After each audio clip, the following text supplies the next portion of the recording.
안녕하세요. 백목사의 세상 읽기. 이번 시간은 영화 창끝이라는 영화를 소개합니다.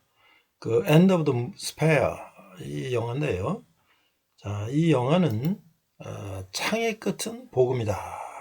End of the Sphere. 남편을 죽인 원주민들을 평생을 돌봐 크리스찬으로 개종시킨 선교사 부인들의 선교 열전이다.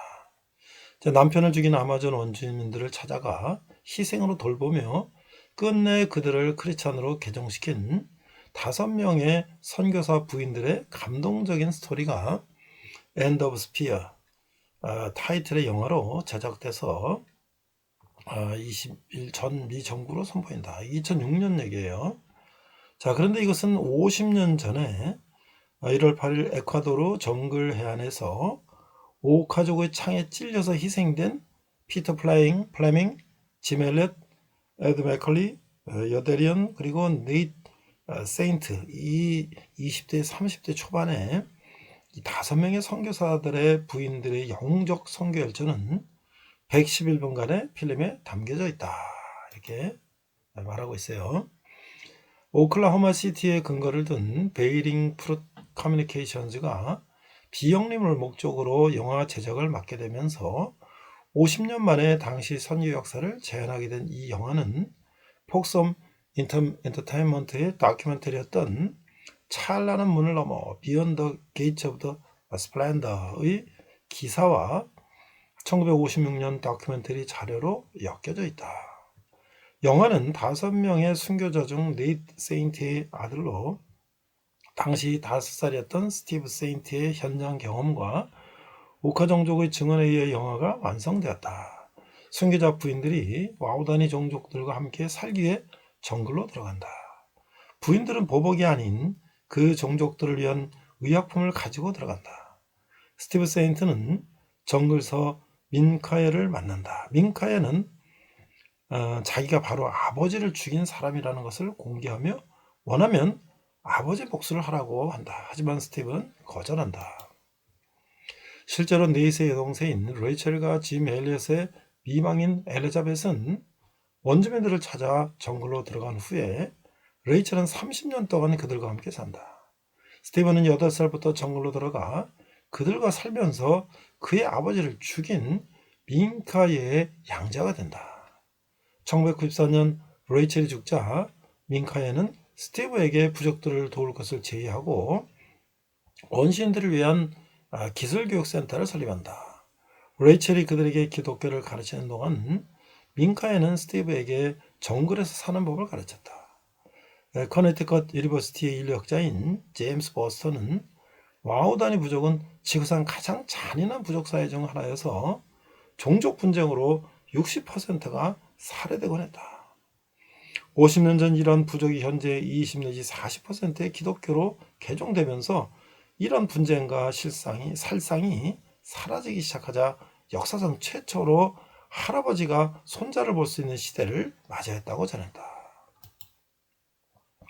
옛날에는 그들에게 평화라는 언어조차 없었는데 기독교인들이 들어가 보복 대신 오히려 친구가 되고 그들에게 폭력 대신 평화를 경험하는 엄청난 역사가 이루어진 것이다. 순교자 엘리엇의 부인이 쓴 Through Gates of Splendor는 1980년대 복음주의 칼리지 학생들의 필독서가 되기도 했으며 1957년 베스트셀러가 된 이후 25년간 출판하기도 했다. 미망이들은 오래전 할리우드로부터 촬영 오퍼를 받았으나 세속주의 영화사로부터 본 뜻을 잃을 것을 염려해 거절했던 것으로 알려진다. 이게 크리스천 투데이가 나온 이야기예요. 자, 이 영화에 대해서는 이렇게 설명하고 있어요. 80년대 기독교인들을 넘어 전 세계를 감동시켰던 영화 미션의 또 다른 버전이다. 엔드 오브 더 스페어 창끝 2006년판 영화는 바로 그 명작 영화 미션의 현대판이다. 물론 두 영화의 내용적인 연결고리가 있다고 하는 것은 당연히 없으며 두 영화를 비교하는 것은 무의미하다. 하지만 남미 원주민 선교를 배경으로 하고 있으며 사명을 가진 선교사님들의 순교와 실화를 바탕으로 했다는 점에서 그리고 감동과 깨달음과 안타까움과 회개함이 밀려온다는 점에서 굳이 영화 창나를 현대판 미션이라 불러도 될 것이다.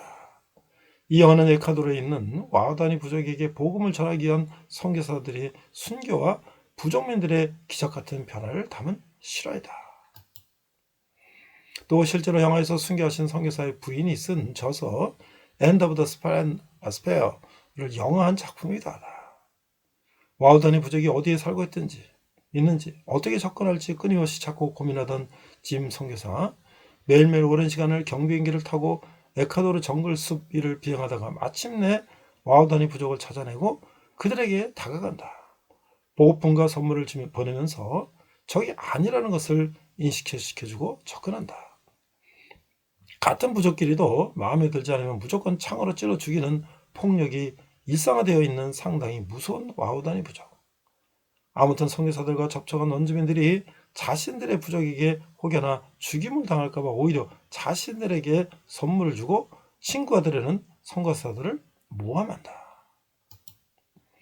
와우다니 부족의 족장 민카야는 연인은 그들을 죽이기로 결심하고 선교사 5명을 모두 창으로 찔러 비참하게 죽여버린다.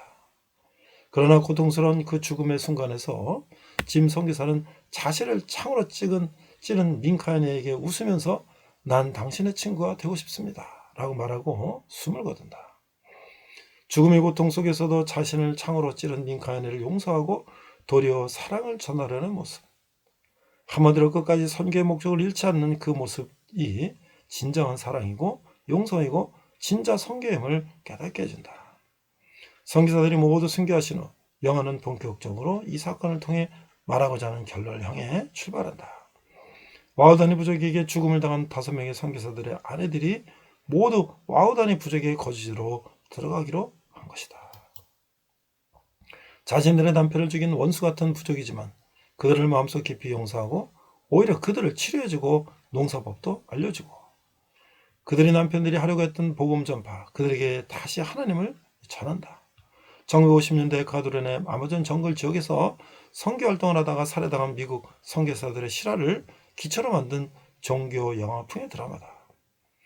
출연진은 대부분 무명의 배우진으로 구성되었는데 샤프트 루이 레나르도가 선교사를 살해하지만 결국 그들의 손자들 할아버지가 되는 원주민 주인공 민카인의 역을 맡았고 TV 출신의 체드 알렌, TV 시리즈 닥터 킹과 션 맥고원 등이 선교사 역을 연기했다.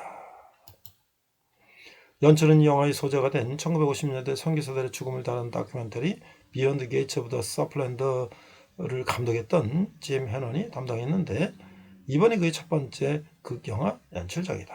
그래서 미국에서는 개봉해서 첫 주 1163개 극장으로부터 개봉 주말 3일 동안 428만 불의 수입을 기록하여 주말 박스오피스 8위에 올랐다.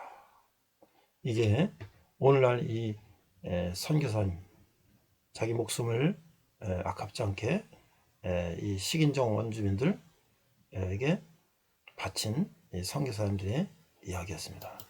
이상 백목사의 세상 읽기 창끝이었습니다.